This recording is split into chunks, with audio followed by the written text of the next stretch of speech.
আমি শ্রীময় বলেছি শ্যামপুর ট্রেন মার্কেটের সমুদ্র আঙ্কেলের সামনে আলিখানে রয়েছিল গোল্ডেন দেখাচ্ছি দেখুন, এটা হচ্ছে ইউরোপিয়ান ব্লাড লাইনের মধ্যে গোল্ডেন রিট্রিভার রয়েছে। ইউরোপিয়ান ব্লাড লাইনের মধ্যে গোল্ডেন এই বাচ্চাটা কিন্তু সেল হয়ে গেছে, এর দাম রাখা হয়েছিল 25,000 টাকা।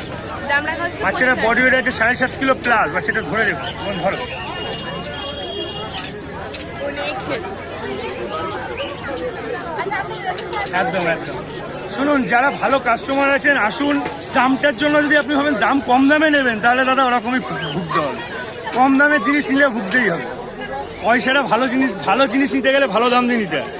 রসগোল্লা 5 টাকাতেও বিক্রি হয়, 50 টাকাতেও রসগোল্লা বিক্রি হয়। যে 50 টাকা খায় সে নিশ্চয়ই মানে এত বোকা লোক নয়। এই যে বাচ্চাটা যে নিয়েছে, এটা নিয়েছে বাঁকুড়া থেকে, 25,000 টাকা দিয়ে নিয়েছে। তা সে নিশ্চয়ই বোকা নয় যে সোমনাথের কাছে তাহলে 25,000 টাকা দিয়ে কেন নেবে। আমার কাছে সব রকম বিডি পাবেন। আর একটাই আমার কাছে সবার কাছে রিকোয়েস্ট, কম পয়সা জিনিস নিতে আমাকে দয়া করে ফোন করবেন না। কারণ আমি নিজে কম পয়সার জিনিস ইউজ করি না, আমি দিতেও পারবো না। আপনার কাছে 15টা বছর থাকবে। 5,000-এ কিনুন আর 500 টাকায় কিনুন, টাকাটাকে জলে না ফেলে দিয়ে টাকাটা দয়া করে রেখে দিন, আরো 2 বছর পরে কিনুন, ভালো জিনিস কিনুন।